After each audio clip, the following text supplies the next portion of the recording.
주님의 이름이 선포되는 수요예배, 오늘은 공동체 회복 캠페인 세 번째 시간입니다.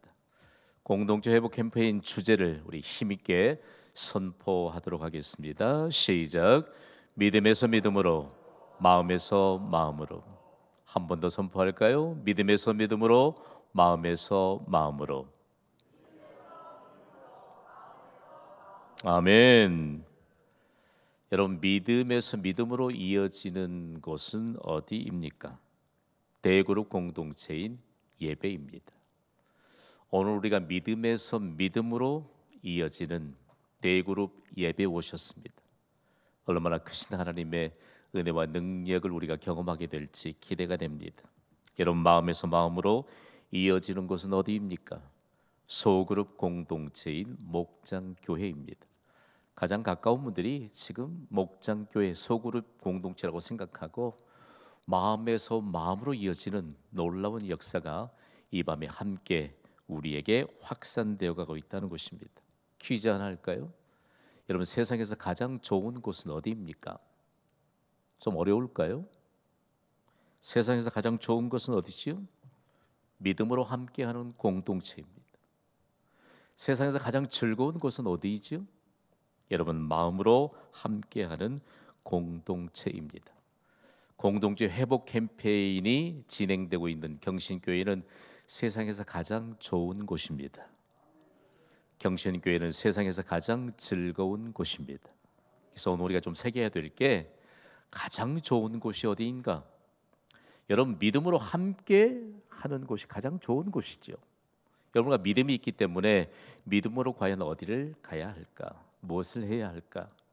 그리고 가장 즐거운 것, 마음과 마음이 함께하는 곳이 가장 즐거운 곳인데, 경신교회 지난 주일까지의 공동체 회복 캠페인을 선포하고 세 번째 주간을 맞이하면서 하나님이 놀라운 증거를 보여주셨습니다. 하나님이 공동체 회복 캠페인을 통해서 영광을 받으신 줄 믿습니다. 우리가 할 수 없는 일들을 하나님이 하세요. 그런데 우리가 하나님이 하시는 일들에 관한 증거자들이라는 말씀입니다. 여러분, 믿음으로 함께 가장 좋은 곳인 예배의 자리에 오시기를 바랍니다. 마음으로 함께하는 가장 즐거운 곳인 이제는 소그룹 공동체를 회복해갈 수 있는 아름다운 비전을 펼쳐가시기를 주님의 이름으로 축복합니다. 계속해서 강조하지만 공동체, 교회는 원래부터 공동체예요. 공동체는 도대체 뭘까? 제가 공동체 하면 여러분은 함께하는 사회라고 말씀해 주세요. 공동체. 공동체는 정해진 테두리 안에서 구성원들이 모든 것을 함께 이루는 곳입니다. 우리는 함께 하나님이 계획하신 일들, 그리고 하나님이 하시고자 하는 일들을 함께 이루는 공동체에 속해 있습니다. 공동체는요, 나라는 개념에서 우리라는 개념으로 정립되는 곳입니다. 이거 잘 안 되면 평생 갈 수 있어요. 독불장군은 공동체 안에 없는 줄 믿습니다. 여러분, 나 혼자, 내가, 그리고 나만이 이런 위험한 생각들을 벗어내야 돼요. 우리가 여러분 서로를 위해서 기도하잖아요. 기도하면 얼마만큼 중요하게 나라가는 개념에서 우리라는 개념으로 정립되는 곳이에요. 대단히 중요합니다.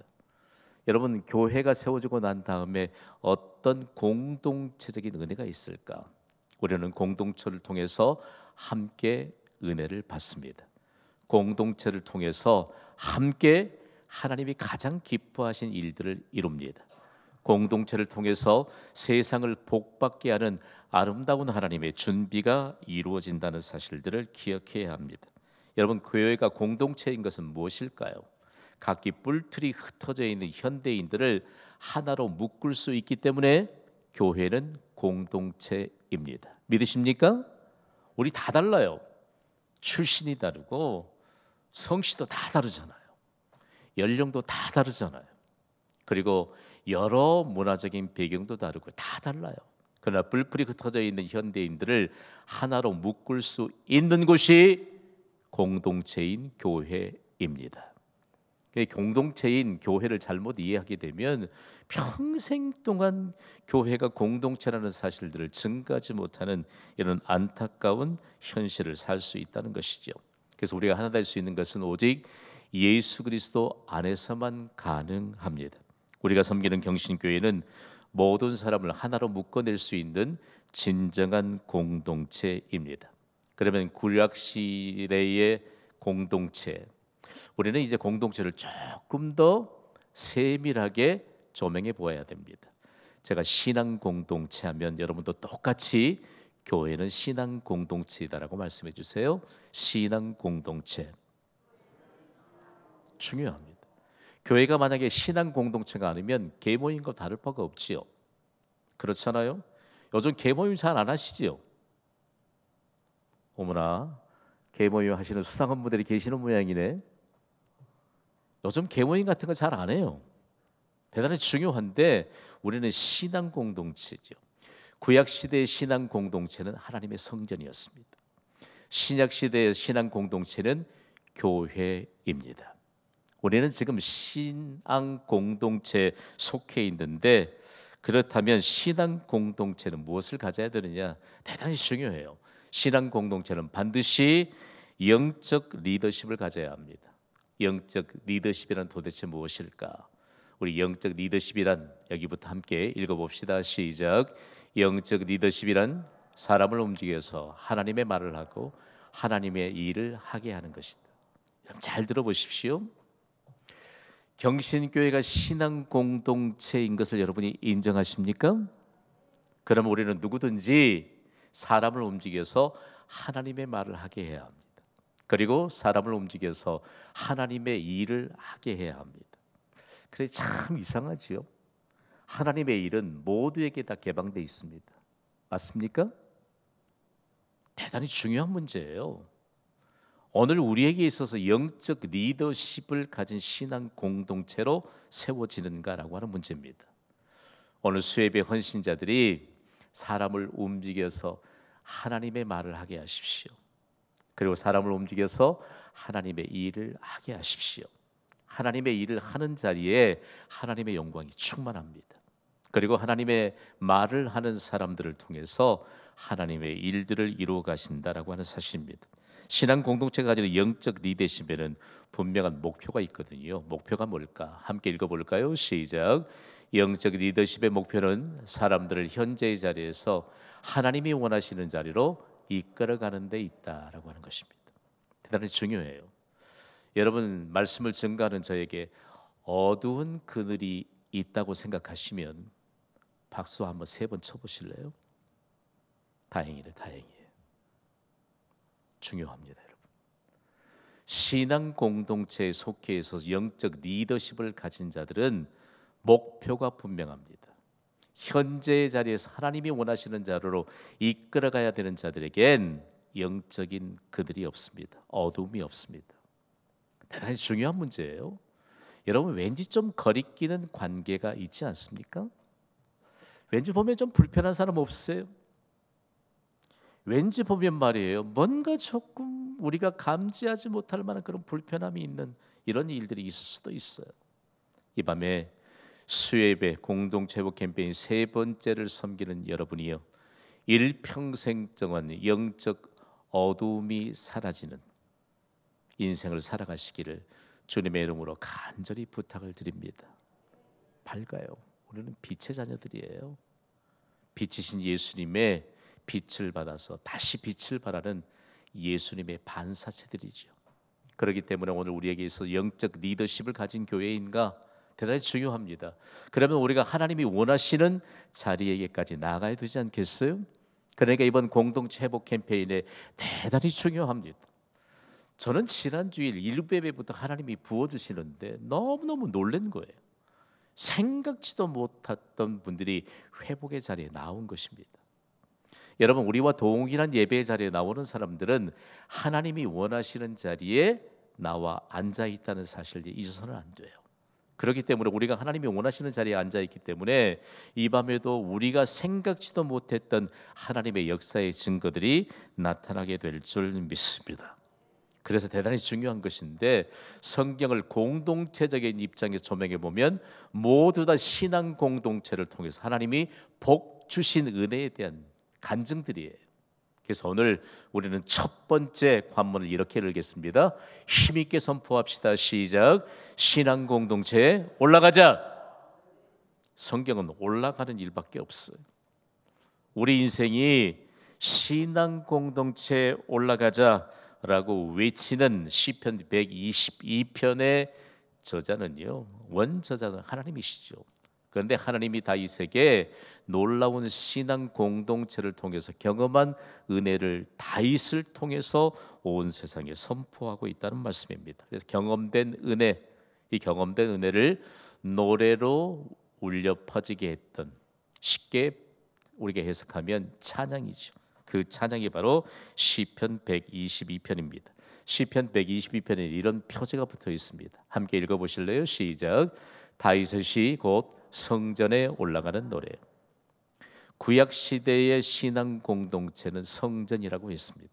성전에 올라갈 때 노래가 있어야죠. 여러분, 노래를 괜히 그냥 대중가요로만 생각하고 있는 거 아닌지 모르겠어요. 노래, 음악을 창조하신 분은 하나님이신 줄 믿습니다. 이 노래를 지어서 부르게 하신 분은 하나님이세요.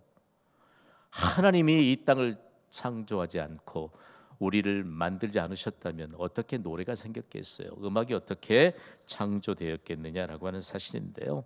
다윗 이후에 시편 122편은 온 세상 모든 사람들이 신앙 공동체를 향하여 올라갈 때 불렀던 노래가 됐습니다. 대단히 중요한 것으로 올라가면 이스라엘 백성들이 하나님의 성전에 오르면서 이 노래를 불렀습니다. 그런데 왜 성전에 올라가는 노래라 표제를 붙였을까요?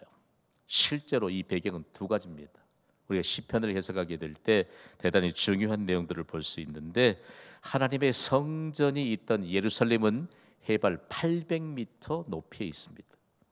그러니까 해발 800m 높이에 있기 때문에 예루살렘을 향해 올라간다, 예루살렘에 있는 성전을 향해 올라간다, 맞는 표현입니다. 맞죠?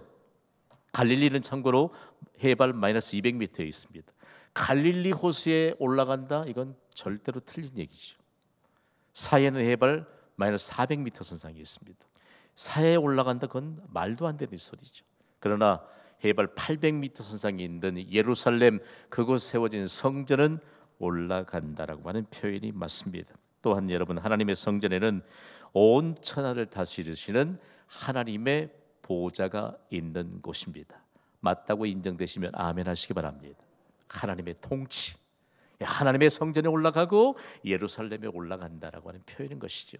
그래서 예수님이 약속하신 대로 오순절에 마가의 다락방에 성령이 오셔서 교회가 탄생한 이후에 모든 교회는 다 올라가는 곳이에요. 왜요?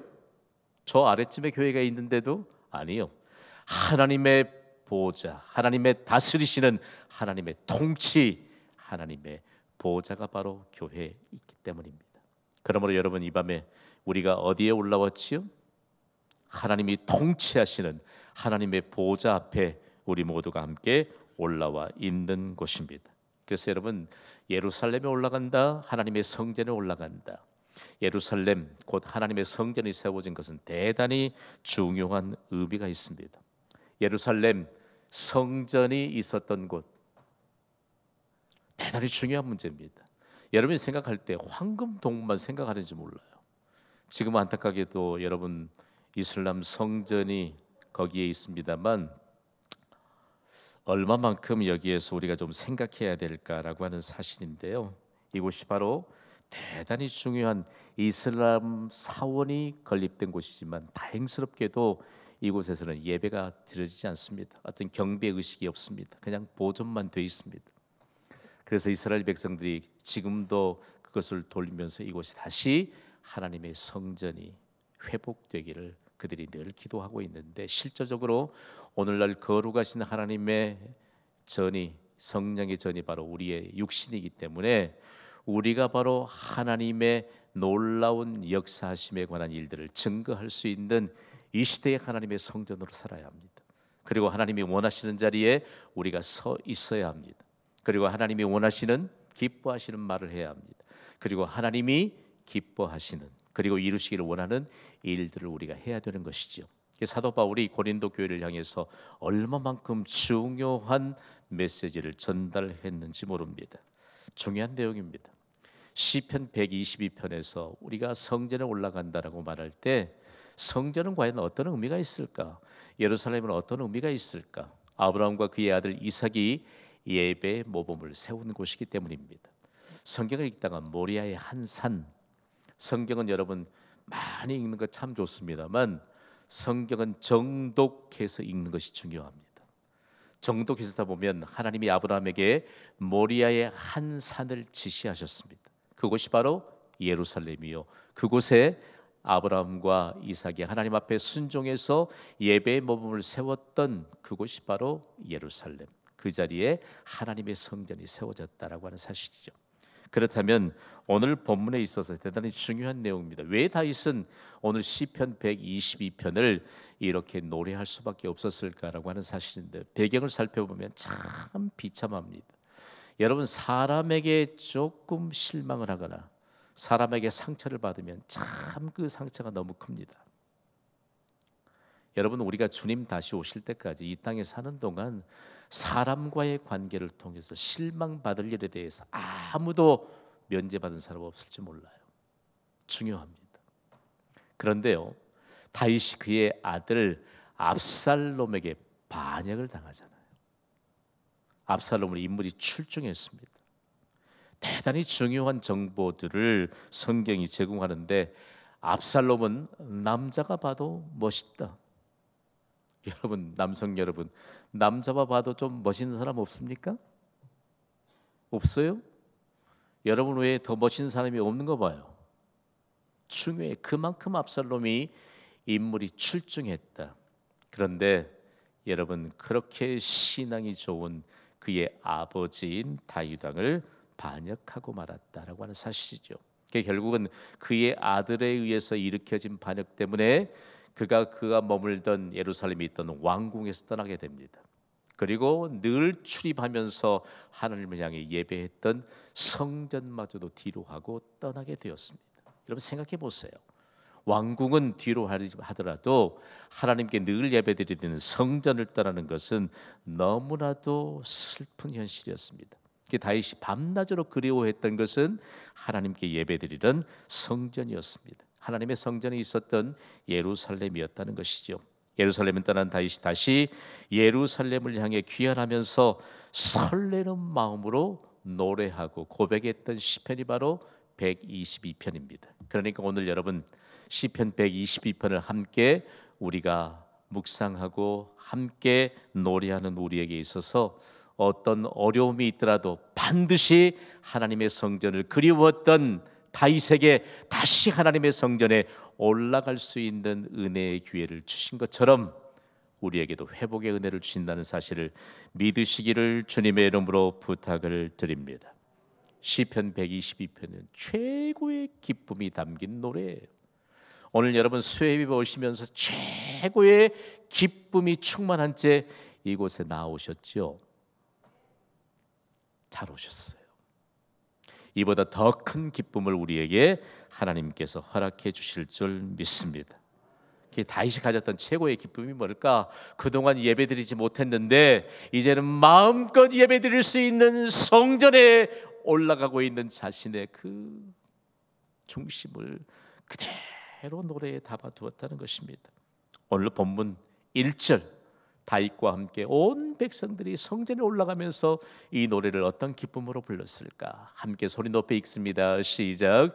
사람이 내게 말하기를 여호와의 집에 올라가자 할 때 내가 기뻐하였도다. 아멘. 오늘 키워드는 올라가는 것이에요. 올라가는. 여러분, 꼴찌에게는 행복이 있다고 그러잖아요. 꼴찌는 더 이상 내려갈 데가 없습니다. 올라갈 일만 있습니다. 그렇다고 우리가 꼴찌라는 건 아닙니다. 중요해요. 우리의 개념 하나를 정리해야 되는데 우리는 하나님의 집에 올라가면 모든 문제에 해답을 얻게 될 줄 믿습니다. 이 믿음이 공동체를 회복시키는 중요한 중심이에요. 여러분, 오늘 우리에게 아무리 버거운 현실의 문제가 있었다 할지라도 이미 종결된 줄 믿습니다. 여기 올라왔잖아요. 다시 이 노래를 부르면서 얼마나 감격의 눈물이 흘렀을까라고 하는 사실입니다. 다시 이 노래를 부르고 난 이후에 이스라엘 백성들은 신앙 공동체가 완전하게 회복되었습니다. 그러면서 매 절기 때마다 가족이 함께 나오다가 이웃과 함께 합해지게 되고, 그리고 점점 더 많아져서 온통 대회를 이어서 성전 마당에 올랐는데 발 디딜 틈이 없어요. 그런데 서로 마음을 열고 보니까 서로에게 이런 신앙의 권면이 있었다는 얘기죠. 다 함께 선포합시다. 시작. 우리 예루살렘으로 가서 하나님께 예배드립시다. 제가 이스라엘 백성들의 신앙 공동체적인 것을 연구하다가 대단히 중요한 내용들을 하나 발견할 수 있는 것이, 여러분, 오늘 수요 예배에 오기 위해서 우리가 오늘 수요일 아침에 10시에 공동체적인 문자 메시지가 가서 오늘 한 게 아니고요. 세상에 몇 달 전부터 우리가 예루살렘으로 올라가서 하나님께 예배드리죠.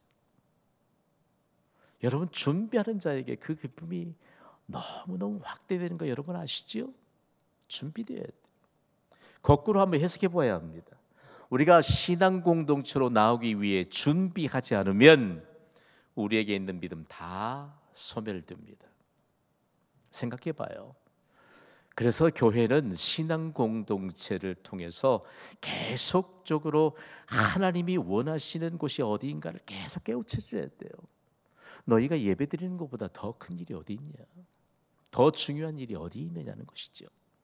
신학자 중에 깔바르트라고 하는 신학자는 예배에 관해서 주님 다시 오실 때까지 가장 중요한 예배에 대한 정의를 남겼습니다.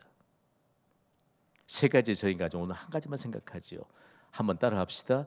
예배는 세상에서 가장 긴급한 것이다. 잘 다가올지 모르겠어요. 예배는 맹장 수술보다 더 긴급한 것입니다. 맹장은 바로 수술해야 돼요. 깔바르트가 이 예배에 관한 정의를 통해서 온 세상을 흔들어 놨습니다. 대단히 중요한 문제입니다, 여러분. 다음 주일 예배를 준비하시기를 주님의 이름으로 부탁을 드립니다. 그래야 믿음이 충만해져요. 내가 그렇게 긴급하지 않는 것에 대해서 예배를 포기하는 순간 믿음 다 빠져나가요. 여러분이 생각할 때 경신교회 담임 목사는 좀 지나친 것 같아, 예배를 강조하는 거 보니까. 아니요, 천만의 말씀이에요. 예배는 너무너무 중요해요. 예배가 왜 중요할까? 모든 사람이 함께 하나님의 보장된 복을 받을 수 있는 놀라운 출발점이 어디냐? 신앙 공동체를 향해 예배를 준비하는 자를 통해 하나님이 복을 부어주세요. 동의가 되시면 아멘 하시기 바랍니다. 너무 중요해요. 그렇다면 신앙 공동체에 올라가면서 다윗이 이렇게 고백하잖아요. 여호와의 집에 올라가자. 어디에 올라가자고요? 여호와의 집에 올라가자. 영어 성경 번역본도 조금 미흡해요. 여호와의 집에 올라가자. 구약의 원문은 모두 다 예루살렘을 향해 올라갔던 것처럼, 하나님이 통치하시는 하나님의 보좌 앞에 올라갔던 것처럼, 오늘 우리에게 그렇다면 신앙 공동체에 올라가야 될 이유는 도대체 뭘까? 오늘 보면 6절을 보면 그 분명한 이유를 기록하고 있습니다. 6절을 기쁨의 노래를 부르듯이 읽습니다. 시작. 예루살렘을 위하여 평안을 구하라. 예루살렘을 사랑하는 자는 형통하리로다. 아멘. 아멘. 중요합니다. 예루살렘, 구약의 원문인 히브리어는 예루샬라임이라고 기록하고 있습니다. 예루샬라임, 예루살렘, 평화의 도시라는 것입니다. 평화의 도시. 여러분, 하나님 외에는 평화를 줄 수 있는 주체는 아무것도 없습니다. 우리가 좀 평안해야 되겠다. 내가 요즘 왠지 좀 마음이 불편해, 좀 불안해요. 정육점에 가서 안심 한 근 떠다가 먹으면 평안이 임할까요? 아니요. 그리스도인들 가운데 실제적으로 그런 생각에 휩싸여 사는 사람들이 있을지도 몰라요. 안심, 평화, 평안은 오직 예수 그리스도 안에만 있는 줄 믿습니다. 없어요. 예루살렘 평화의 도시. 대단히 중요한 내용은 여리고에서부터 예루살렘까지 올라가는 이 과정이 얼마나 중요한 신앙 공동체를 향한 아름다운 믿음의 중심이 형성되는지 모릅니다. 제가 깜짝 놀란 것은요, 여리고라고 하는 곳은 영어 음력으로는 제리코입니다. 제리코. 찬양도 그렇고요, 아주 대중적인 노래도 제리코 여리고에서 예루살렘으로 올라가면서 인류의 평화를 추구했고 그리고 평화가 임했다는 그 증거들을 빼곡하게 담아내고 있습니다. 우리는 조금 거기에 조금 미흡한 개념이 있어요. 여러분, 예루살렘 평화의 도시.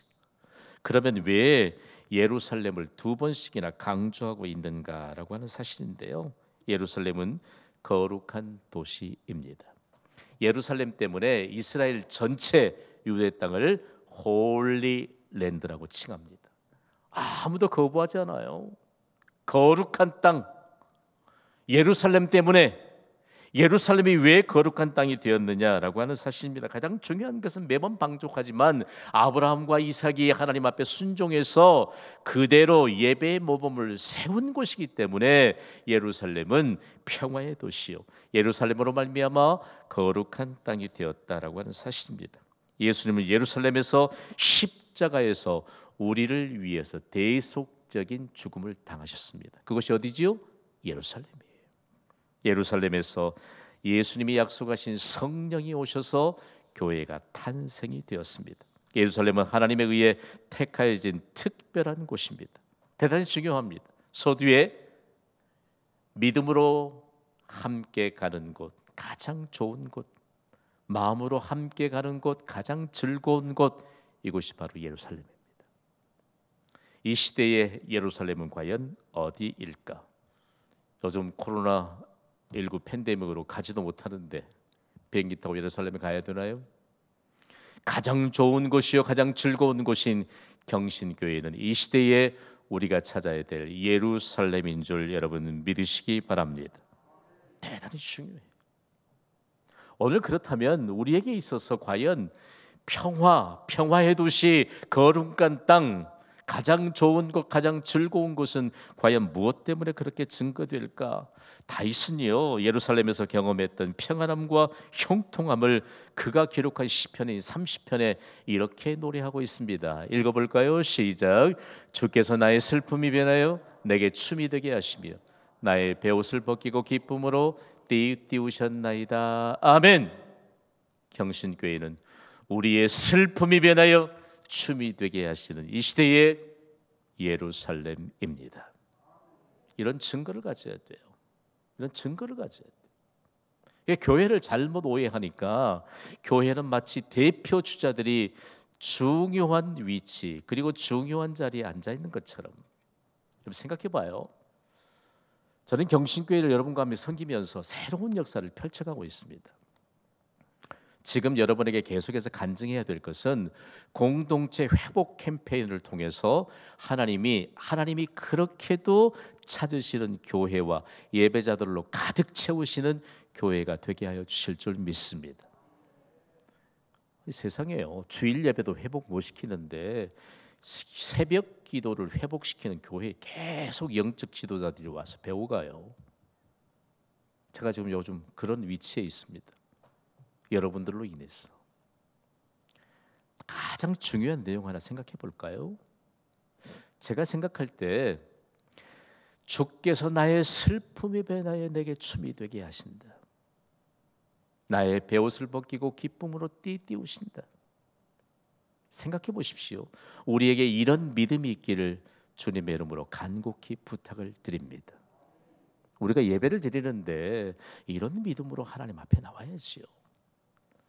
우리가 기도의 손을 모으고 기도하는데 이런 믿음을 가지고 나와야죠. 오늘 여러분, 우리의 슬픔이 이미 변하여 춤이 된 줄 믿습니다. 찬양단 찬양하는데 벌써 그런 확신이 오더라고요. 와요. 우리는 그냥 한 맺힌 노래를 부르는 사람들이 아닙니다. 이곳에서 승리의 노래와 그리고 이미 우리에게 바꾸어 주시는 은혜에 대한 구체화된 일들. 제가 오늘 조금 에너지가 조금 딸린 것 같더라고요. 오후에. 사람이 느낌이 있잖아요. 느낌이. 기도하는데 하나님이 막 힘을 불어넣어 주세요. 그런데 제가 여러분에게 가끔씩 간증하잖아요. 그럴 때 어떻게 힘이 오는 줄 아세요?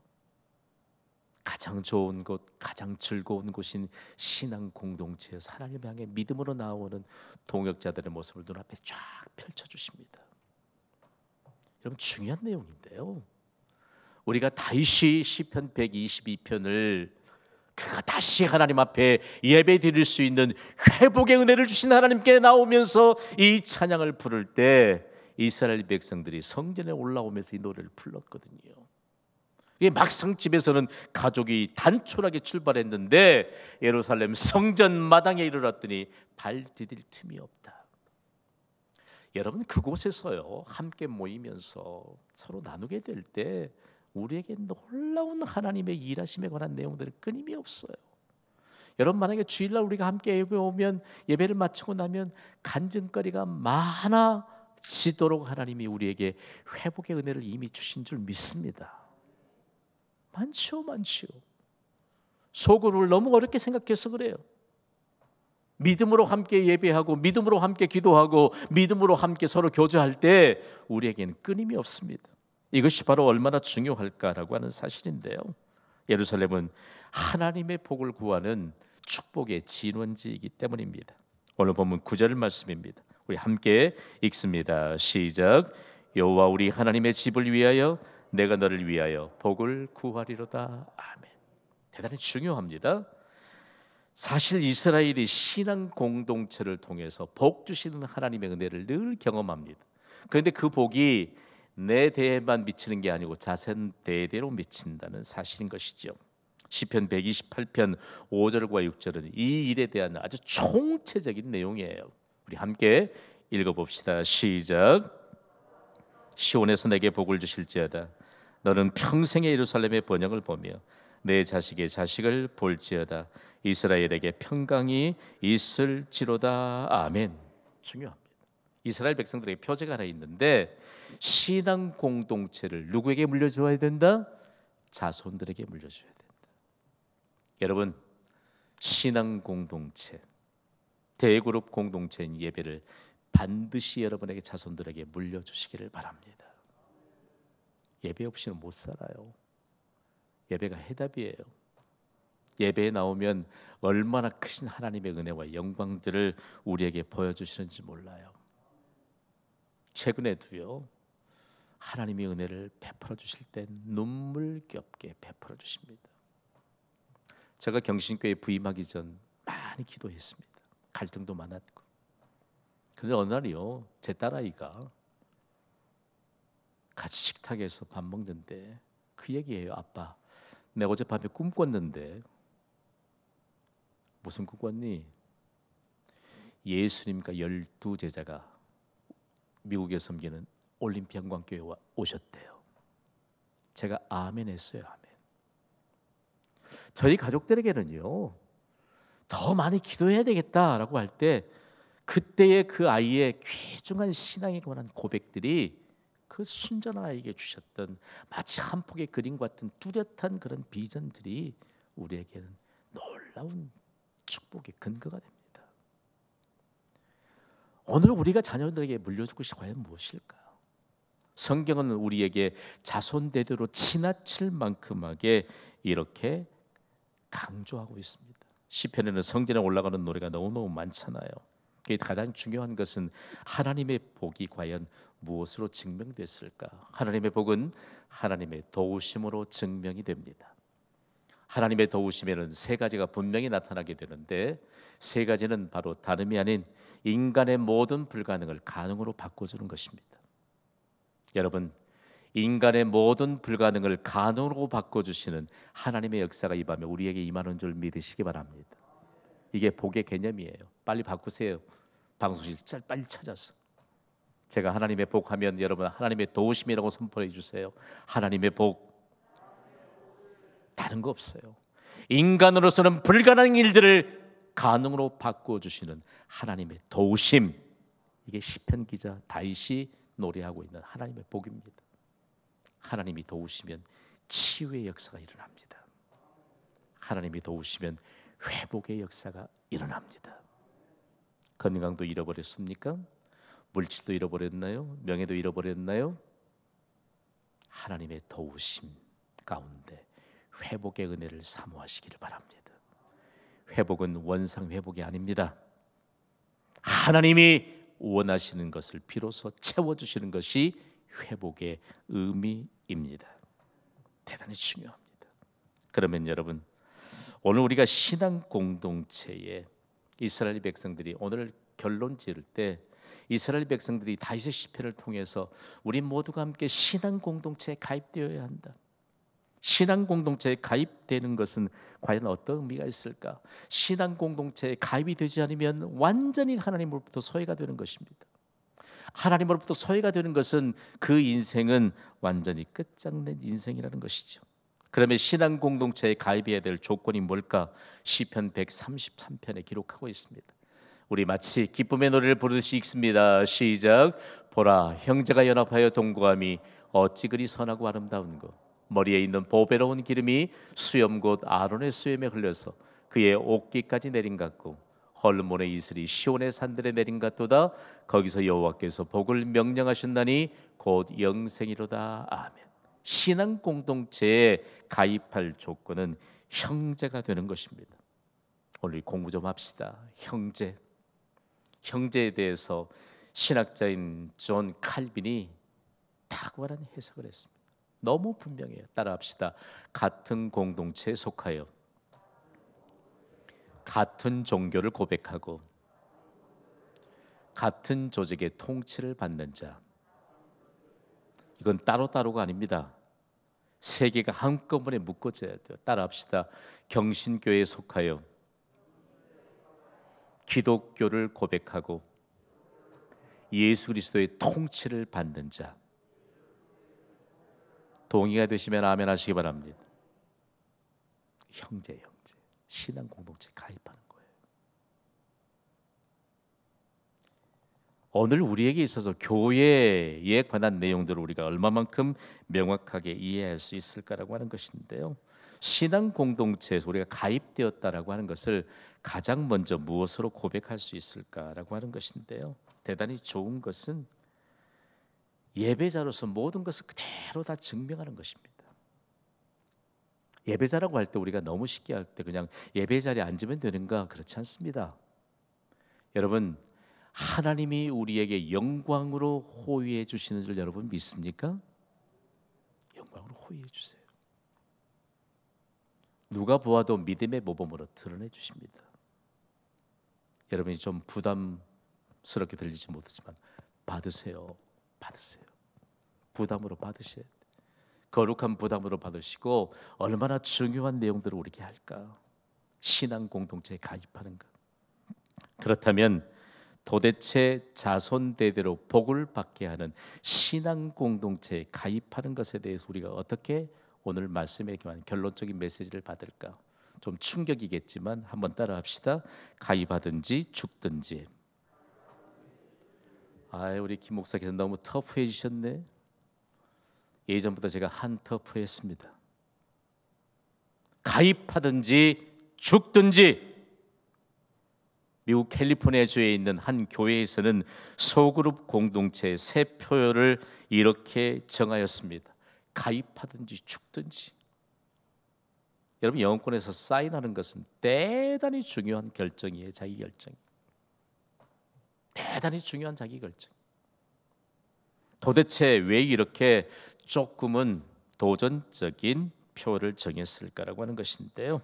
그 교회가 정치학자요 하버드대 교수인 로버트 퍼트남의 정의를 그대로 따온 것입니다. 제가 한 부분만 여러분과 함께 나눌 텐데요. 함께 읽어봅시다. 시작. 경험에 의한 법칙으로 볼 때 현재 아무 그룹에 속해 있지 않지만 어느 한 그룹에 가입하기로 결정한다면 그것은 앞으로 1년 안에 사망할 위험을 반으로 줄이는 것이다. 중요해요. 여러분, 우리가 예배 공동체에 속한 것으로도 강건케 하시는 하나님의 은혜가 임한 줄 믿으시기 바랍니다. 해결될 수 있어요. 될 수 있어요. 공동체 회복 캠페인이 필요한 이유는 무엇입니까? 대그룹 공동체와 그리고 소그룹 공동체를 통해서 하나님을 인격적으로 만났었기 때문입니다. 우리가 여러분 오늘 대그룹 공동체인 예배에 만났는데 인격적으로 하나님을 만나고 있습니다. 이것이 중요해요. 제2의 종교개혁을 외쳤던 빌 베켐이라고 하는 신학자는요, 대그룹 예배를 통해서 우리가 인격적으로 하나님을 만날 때 어떤 유익이 있을까? 바로 이런 내용을 읽어봅시다. 시작. 대그룹의 유익은 하나님의 초월성을 경험하는 것이다. 제가 말씀을 선포하지만 인간의 상식을 초월하고 능력을 초월하는 하나님의 전능하심이 우리 예배자들에게 임하는 줄 믿습니다. 공동체 회복 대단히 중요해요. 왜 그렇게 공동체 회복을 부르짖어야 되는가? 또한 여러분, 소그룹에서 우리가 만나게 되는 하나님의 역사는 과연 어떤 것일까? 그는 이렇게 말합니다. 읽어보시죠. 시작. 소그룹에서 경험하는 하나님은 낮아지신 하나님, 사랑이신 하나님이시다. 아멘. 여러분, 소그룹 아니요, 단 두 사람의 관계에서도 섬깁시다. 섬겨야 돼요. 그리고 배웁시다. 감추지 마세요. 감추지 마세요. 믿음이 아닌 것은 감추어도 감추어지지 않습니다. 깨워져야 돼요. 대구로에서 한 번 예배를 통해서 초월하신 하나님의 역사를 인격적으로 우리가 경험하면 달라집니다. 제가 무엇이 있습니까, 여러분? 우리 아버지는 정말 재벌 중에 재벌이십니다. 우리 아버지는 은도 내 것이요 금도 내 것이요 나 만군의 여호와의 말이니라고 말씀하신 하나님이십니다. 대그룹에서 우리가 뭘 경험해요? 인격적인 하나님을 무엇으로 만나야 되죠? 소그룹에서 낮아지신 하나님. 저는 지금도 교회를 세워가면서 낮아지신 하나님, 사랑이신 하나님에 대한 증거들을 지금까지 나타내 주시는 분들을 잊을 수가 없어요. 여러분, 우리가 영원한 하나님의 나라에 들어갈 때까지 낮아지신 하나님, 사랑이신 하나님에 대한 증거를 가지고 하나님 나라에 들어가야 되지 않겠습니까? 기도합시다. 반주해 주세요.